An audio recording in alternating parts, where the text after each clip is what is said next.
আরে পাপিয়া, তোমার কি হয়েছে গো? তোমার কি হচ্ছে? আরে এরকম কি করে হলো তোমার? কি হলো, আমাকে মারলে কেন? তুই নিশ্চয়ই কিছু করেছিস, তাই এরকম হয়ে গেছে বৌমায়। আরে আমি কিছুই জানি না, আমি কেন করতে যাবো? আমি তো এই মাত্র বাইরে থেকে বাড়ি আসছি, আমি জানি না কি হয়েছে। আমি তো এসেই দেখছি ওই ব্যান্ডেজ ফ্যান্ডেজ করে আছে। কি হয়েছে, কি হয়েছে তুমি বলো। আমার মারছো কেন তুমি? তোরই এইসব কাজ, তুই এইসব করে আবার সাধু সাজছিস, তোরই এসব কাজ। আরে আচ্ছা, মুশকিল তো। তোমার কি হয়েছে তুমি বলো, মাকে বলো কি হয়েছে। মেয়ের মেয়ের আবার গাল লাল করতে বলো। আমার কিছু হয়নি।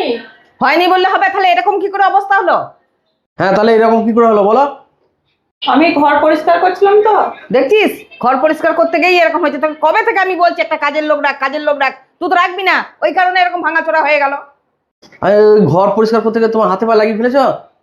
ঘর পরিষ্কার করতে গেছিলাম তো, আলমারিতে এই ব্যান্ডেজ গুলো শুধু শুধু পড়েছিল। টাকা দিয়ে কেনা ব্যান্ডেজ গুলো শুধু শুধু কেন নষ্ট হবে, সেই জন্য সব আমি পরে নিয়েছি। তোমাকে বলেছিলাম না, এই পাগল মেয়েটার সঙ্গে বিয়ে দিয়ে তুমি নিয়ে এসো। দেখো শুধু শুধু আমাকে মারলে তখন থেকে। আর আছে ধরুন তো, এই যে ওষুধগুলো 2-3 দিন ডেট আছে, চলো সবাই মিলে একসঙ্গে বসে ভাগাভাগি করে খেয়ে নিই না।